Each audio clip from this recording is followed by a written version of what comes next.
mereka telah buat U-turn lagi. Ini kerajaan yang suka buat U-turn, dan ini berkenaan dengan keputusan Kerajaan Pakatan Harapan yang telah jalan pihak di mana pihak yang terlupa untuk buat laporan pendapatan mereka boleh buat sekarang dengan hanya mengenakan penalti 10%.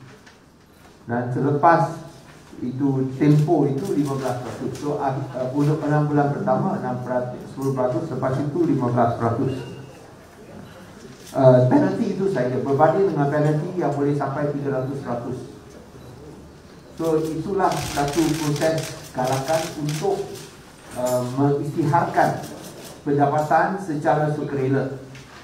So bila penalti sebelum ini boleh sampai di antara 45 sampai yang paling tinggi 300% di bawah undang-undang.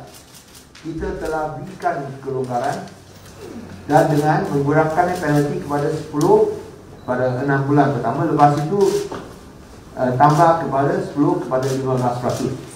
So ini adalah untuk menggalakkan, yang pertama, membolehkan pembayar cukai mengisytiharkan pendapatan yang mereka mungkin terlupa diisytiharkan, dan menggunakan penalti sebagai satu galakan mereka untuk mengisytiharkan dengan diri sendiri tanpa sebarang siasatan ataupun tindakan agresif oleh pihak penguasa. Pada masa itu kami masih ingat ada LSDN, ini era Barisan Nasional, mereka pergi untuk dapat cukai dengan pakai F-16 bersama dengan pihak polis, pihak SPRM dan sebagainya. Kalau masih ingat tak? Pakai balaclava, pakai F-16, pergi serbu pencebat macam mereka ini adalah penganas. Yang pejabat ini adalah penganas. So polis akan atau pihak berkuasa akan pergi serbu macam mereka ini penganas, serbu pakai balaclava M16, betul-betul takutkan mereka.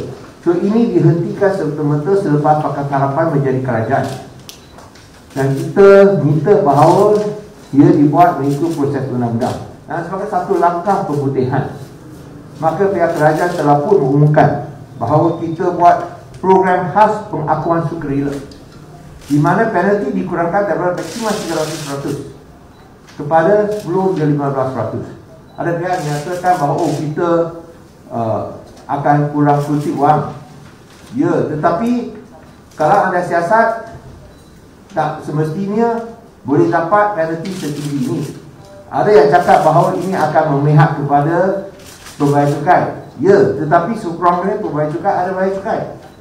So itu ada sesuatu di mana kita lihat win-win.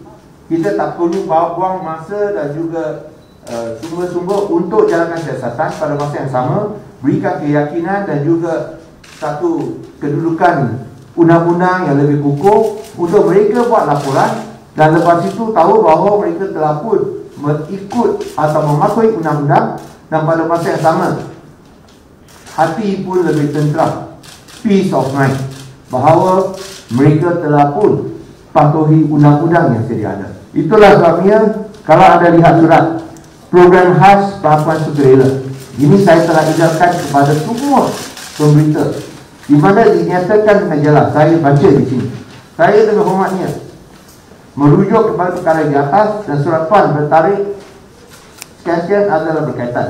Sukacita dimaklumkan bahawa pengakuan sukarela tuan bagi tahun taksiran telah dipersetujui. Tindakan audit siasatan tidak akan dibuat pada masa akan datang bagi tahun taksiran di mana pengakuan sukarela dibuat. Kerjasama tuan dipohon untuk membuat bayaran cukai pada atau sebelum 30 hari dari tarikh notis dikeluarkan. Dan sekian-sekian. Ini adalah bermakna bahawa semua pendapatan pada tahun 2018 dan sebelumnya tidak akan disiasat lagi. Tengok peringatan nombor 3. Tindakan audit siasatan tidak akan dibuat pada masa akan datang bagi tahun taksiran di mana pengakuan sukarela dibuat. So dari tahun 2018 dan sebelumnya tidak perlu ada sebarang siasatan. Dan kalau Pegawai datang, hanya tunjuk surat ini pun dah cukup. So ini kita bereskan sama sekali bahawa ada fresh start, ada permulaan baru. Kalau ada apa-apa, mula daripada 2019. So inilah satu usaha di mana pihak kerajaan pihak ada satu penyelesaian menang-menang. Pada satu bahagian, kerajaan boleh kutip cukai. Pada bahagian lain, pembayar cukai dia boleh tunaikan tanggungjawab dan tidak perlu ada apa-apa masalah tentang pengkutipan cukai sebelum 2018. Dan ini juga sekaligus mengatasi masalah di mana tindakan siasatan yang agresif yang dilakukan sebelum ini tidak harus diulangi lagi dengan menggunakan SPRM lah, bengku akaun lah, tanpa sebab munasabah lah, tindakan untuk gertak dan ugut seperti nak peras wang daripada pihak semula, SPRM lah, dan polis. Ada yang saya tak tahu itu polis atau mana-mana pegawai angkat M60 pakai balaclava. Itu berlaku zaman BN sebelum Pakatan Harapan. Kita semua dengar perkara ini dan dihentikan oleh Pakatan Harapan. So di sini saya tidak faham mengapa U-turn dibuat. Ini surat jelas sekali. Kalau ini dibicarakan di mahkamah, ini tentu akan lakunya. Kerana inilah surat yang dikeluarkan secara rasmi oleh Lembaga Hasil Dalam Negeri. Saya baca di Sinchu yang menyatakan bahawa semua pun tak sebut dalam surat ini, tapi dalam garis panduan LHDN dinyatakan mesti dibuat dengan hati yang suci, good faith. Tapi tak sebut hati yang suci di sini. Tak sebut hati yang suci di sini. Tak sebut good faith dalam surat ini. Mana ada? Tak ada. Sekiranya disebutkan dalam garis panduan good faith, ini seperti biasa. Kerana apa? Kerana anda bayar cukai tidak boleh menghalalkan yang haram. Saya bagi contoh. Sekiranya seorang penjenayah, sekiranya seorang yang perasuah macam Jolo, saya bagi contoh Jolo, dia ambil bahagian dalam program khas pengakuan sukarela.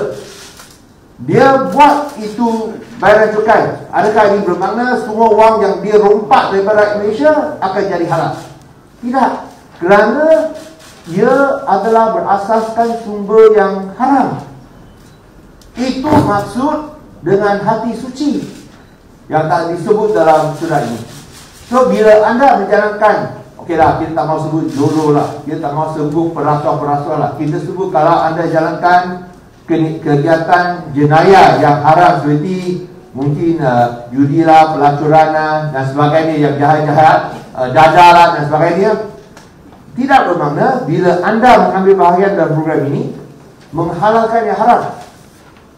Itu maksud hati suci. Tapi tak disebut dalam surat ini, disebut dalam garis panduan LHDN. Ini pun dijelaskan kepada saya sebagai menteri masa itu. Dan saya pun rasa ini memang betul supaya jangan yang haram jadi halal kerana hanya anda mengambil bahagian dalam program ini. Supaya yang haram tetap haram. Anda boleh bayar cukai, okeylah, you bayarlah. Tetapi itu tetap satu perbuatan haram. Macam tindakan yang diambil ke atas beberapa pemimpin yang didapat rasuah.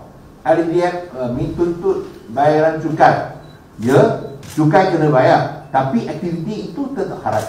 So jangan cuba menyatakan bahawa hati suci ini meliputi semua. Kalau anda ada satu perniagaan yang halal, yang dibenarkan di bawah undang-undang, tetapi hanya kerana cukai mungkin terlupa bayar, ini tak termasuk. Ini tidak dirangkumi oleh definisi atau tarifan good faith or hati suci. Kalau ada mana-mana pihak nak cabar usaha kerajaan sekarang, saya pun tak faham mengapa mereka nak terbalikkan apa yang pun dinyatakan secara hitam putih. Mungkin mereka tak cukup wang So sekarang cuba peras wang daripada rakyat, dia gunakan ini buat U-turn. Kalau inilah tujuannya, saya rasa ini kena cabar di mahkamah dan saya percaya boleh dapat keputusan yang memihak kepada pembayar cukai di mahkamah. Dan saya rela menjadi saksi mereka. Tidak patut dibuat sedemikian. Dan saya harap bahawa pihak Kementerian Kewangan boleh pastikan janganlah buat U-turn. Surat ini telah dinyatakan dengan ketara dan jelas sekali. Jangan buat U-turn. Jangan susahkan rakyat. Rakyat sekarang sudah susah. Jangan susahkan rakyat. Janganlah cuba pecah janji. Ini macam meludah ke langit. Meludah ke langit, kita tahu apa berlaku. Jangan meludah langit kerana ini memang telah dinyatakan secara jelas dan hitam putih dan memang ada kuasa perundangan. Okey, terima kasih. Kalau ada apa-apa soalan, sila tanya. Any questions?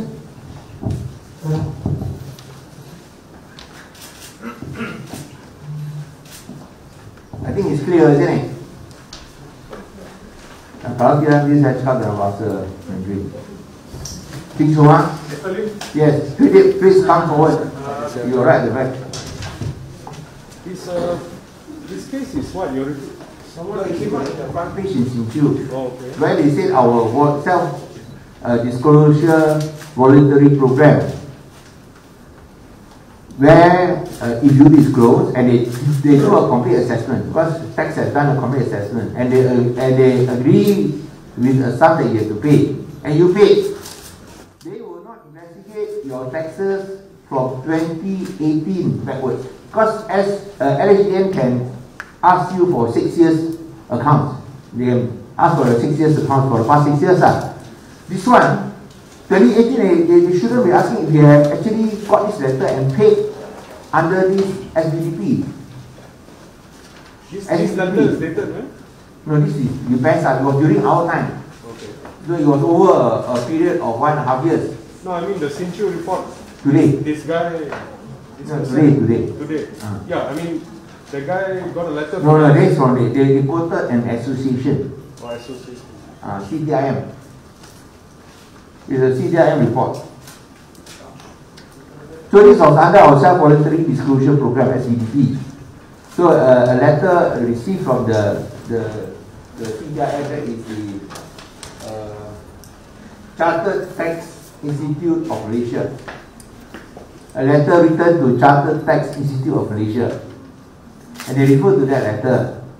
So what we want to say is this, is that, I mean, obviously this one is from the Ministry of Finance. They cannot just do a U-turn like this. And this letter, which you got a copy, can you take a copy now? Take a copy now. You read the letter, it's very clear that under the SVDP, it is stated in black and white that once you make this payment, after they have done their necessary assessment, that they will not then conduct any investigations for the income earned 2018 and before. Provided they declare, I mean, they no, but once you pass it in the SBDP, you declare, and then the SDM will investigate. Then when they investigate, they will come to this sum, they will ask you, do you agree to pay this amount? It's stated in the last paragraph. Do you agree to this amount? You agree, then you pay by a certain date, within 30 days. So once you have paid it, and you get the letter, you then cannot say that you can make a U-turn and investigate again, and then you say that, oh, this is actually a letter given in good faith. But the word good faith refers to not legitimatizing criminal activities. It doesn't mean that YOLO, for instance, I participate in these ministries or this government SVDP. It doesn't mean that it will legalize and legitimatize my criminal activities or my corruption activities. It is not in reference to, let's say you forget to declare some taxes here and there. It's not in reference to that. Good faith refers to not legalizing illegal and criminal activities. So this is a U-turn. There's one implication because it affects the credibility and trustworthiness. Not only, I think, of the government, but I think among investors. Because I'm sure there are some companies, many foreign companies that will also participated in this program. How can you generate confidence? This has actually extensive implications. Keyakinan ke atas kerajaan akan hancur sama sekali. Ini mereka memang sudah hancur lah, tapi impaknya ke atas iklim pelaburan dan perniagaan dan ekonomi agak teruk sekali. Kalau U-turn seperti ini dibuat, kita kena ingat bahawa pada masa itu, saya rasa kalau saya tak silap sebenarnya 7 bilion ringgit telah dikutip. So ini melibatkan ramai perniagaan. So sekiranya dicari balik, ini sangat tidak adil kepada mereka. This is very unfair. This is very unfair. They have really paid out and now you want to go investigate, ask them to take out all the 6 years account. How can? Was this during your term when you were the finance minister? No, you were not there when I said. Yeah. We just came up. Yeah. No, I said that we initiated this program because remember during Barisan Nasional time, Ian, I think you yourself told me before, the businesses were raided by the federal government. Not only officers coming in large numbers to the offices, they were carrying M16s. They were wearing balaclava masks. Remember or not? And you were not telling me. Then we said that this is too much. How can you just on taxes you use such harsh measures? So when we took power, we stopped this immediately. We said you cannot be victimizing the taxpayers like this. And then, as a further step, we said that why don't we do this amnesty program, where we say that if you do a SVDP, self-voluntary disclosure program, not only can the government collect taxes, but the taxpayer can ensure that they will not be harassed for past returns. And I think many people are happy because the penalties now can be up to 300%. You only impose penalty 10%. After a 6-month period, 15%. So many people, there are quite a number of them that will welcome this program because you get peace of mind. And the penalties between 10 and 15 and 300% is huge. Imagine you have to pay 300% for the taxpayers. How much would that entail? So we see this as a win-win situation. Win for the government, you collect some revenue. At the same time, win for the taxpayers because they try to pay such high penalties for not reporting their taxes fully because they forgot about it or due to some negligence. But their business is legal and legitimate. So when you use the word in good faith, it refers to criminal activity. It doesn't mean that if you join in this program, what is a criminal, what is illegal becomes legal. No. So if Jolo join this program, he pays taxes, doesn't mean that he is now legalized. No, he's still criminal. So that was in reference to good faith in the Garis Panduan. And I am willing to testify on that. So the government cannot make this out U-turn. This will really impact badly on investor confidence and public confidence. Okay? Do you think the timing is also very wrong because we are having COVID-19? Definitely. Now as I said just now, why burden the people some more? The people are already suffering. Why impose extra burdens? You should be lessening their burden. You should be helping the people. You should not be punishing the people unnecessarily.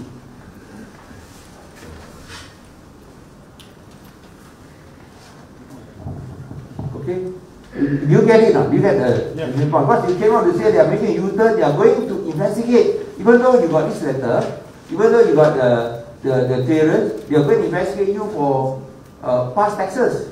And then they say good faith. Good faith is in reference to criminal activities. It cannot legalize you do drugs, prostitution, illegal gambling. It doesn't mean you do drugs, you do this, your activity is legalized. No such thing. Taxes you have to pay, But the criminal activities you get income, you still have to pay, but you will still be considered criminal because they are separate.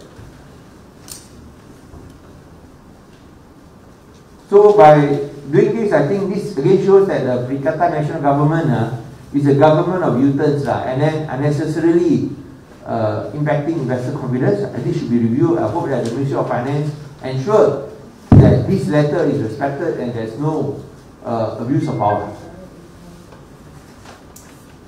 Because this act is by itself illegal, and then I'm certain if they go to court with the letters, they go to court, I'm sure they can win this in court. Only problem is that with the present approach by the government now, I think what type of action that they will take that. Okay, any other questions?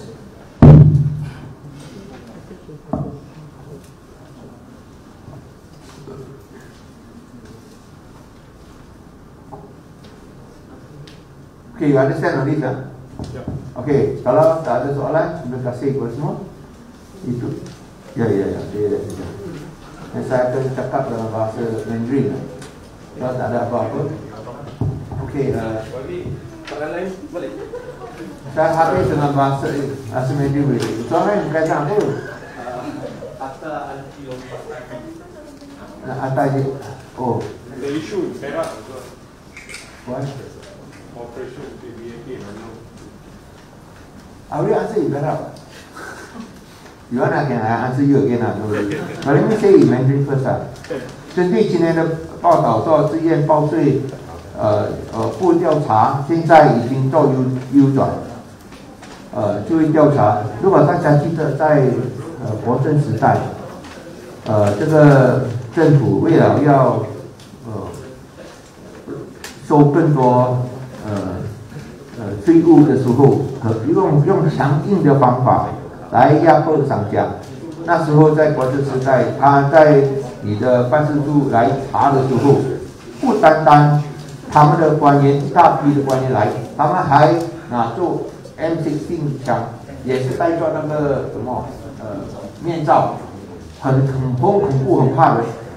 所以我们一上台过后，希望联盟一上台过后就马上停止这样的压迫而强硬的这个行动。我们认为我们说应该是分工从头法按部就班来进行，不能够用这样的强硬方式。同时，为了要让我们有一些商家他们忘记报税，把它合理化，我们就推荐自愿报税的这个政策，就是如果你自愿报税之前的惩罚的%率是300%，可以到300%，我们只是算18%。如果你自愿报税的话，减少，而且同时我们也不会不会追算2018年收入之前的这个入息。所以那时候这封信，我给你们这封信也是有提到，说他们在检查你所自愿报税的，他们查了而且认为你应该交几多钱，同时保证不会再追算。过后他们说这个当然是为了要表示你是有真心真心诚意真心诚意真诚的报税。这个不代表说他们就可以来追算，用这个真诚的方式就可以来追算。其实这个真诚这个字也是针对那些非法的收入，非法性的收入是什么？贪污吃钱那些做那个地下的这个活动白粉卖淫还有什么那个赌博非法性的，不是因为你有交税，你的生意就合法没有，这个不可以的。就好像如果刘特总他参加这个自愿报税的这个运动他交了几十亿就算了他就不会被对付，没有错，这个犯法还是犯法的，这不代表你交税对这些人还是有效的。所以在这方面，我们认为不应该滥用这个真心诚意来去追算那些已经有参加这个运动的。所以我认为这个是国门背信弃义的这种的政策，却是使到不是单单人民对他没有信心，连投资者会失去信心，这个对我们的经济的打击是非常大的。所以这个政府一定要有信用，不能够背信弃，这个已经白纸黑字写出来了，而且在各方面已经讲了，不会追算。你交了就是这个政府也查了，哦，这个是对的，你交这个款项就行，没有可能你又再反悔出尔反尔，以无论策，不可以这样来的。所以这个对商家的打击非常大，我们很强烈的谴责这样的行动。所以那时候我们认为这样的政策是双赢，一方面虽然不可以收到300%，如果是300%可以收到400亿了，3倍差不多300亿300亿，我们只是收到70亿可最少还收到这个数目。同时对这些商家他们能够定心，能够安心，能够放心，因为做了这个置业的政策，2018年之前就不需要去追算，现在把它扭转，这个是非常过分的。其实在法庭可以胜的，但是为什么要让这些商家这样痛苦，要他们再交6年的这个账目，这个是非常过分。当然在这方面我们准备为这些商家如果上法庭的话来做证人，来证实真正的目标让他们能够赢这个官司。但是当然何必要有这样的痛苦？所以这个政府新的政府的这个行动是非常不合理、不公平，而且违反法律的。而重要的是，他好像要推翻我们所做出的政策，要顾及人民，这个是帮人民最少不会受到有关当地的骚扰而麻烦。所以就是这个目标，这样的好的政策直到国家能够增加收入，直到商家能够安心定心继续做他们的营业的话，给这样的政策破坏，给这样的政府来去扭转，来使到我们的商家遭殃，这个我们必须要强烈的反对。所以在这方面，我们希望这个有关政府当局能够再检讨，不要再向这些商家开刀。而且当然，我们准备为这些商家作证。其次，如果是再扭转、再追算的话，这个是违背政府所做出的政策和决定。OK， 当然我们就要问这些现在如果有看到报纸报道，马华的领袖现在要学空手道了所以我们问那些会学空手道的，你不准备用空手道来对付这个扭转的政策嘛？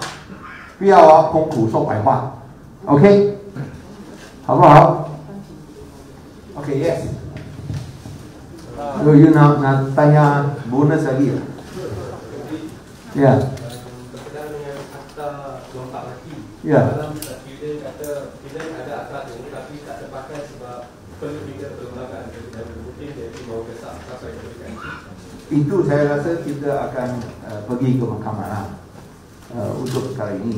Tapi sebagai sebuah parti yang kononnya menegakkan pentadbiran yang bersih ataupun prinsip-prinsip yang bersih, saya rasa takkan nak sokong lompat parti. Macam kalau sebagai seorang Islam tak boleh lompatkan, tak boleh murtadkan, so takkan itu tak boleh murtad tapi politik boleh. So saya rasa itu memang tak patut untuk Taqiyuddin cakap macam ni. Kerana ini melanggar prinsip yang pemimpin-pemimpin PAS dulu macam Nik Aziz pertahankan. Ini macam cakap tak suka itu. Okay. Also, yesterday there were a lot of interest in the statement you made in Ipoh. Yes. About what is your stand on working with UMNO? No, I think our stand has been consistent. Even when we're opposition on issues where I think we can agree upon, we are willing to support. And even in the last parliamentary sitting, when the government passed views on COVID-19, We didn't oppose. On COVID-19 measures, we didn't oppose.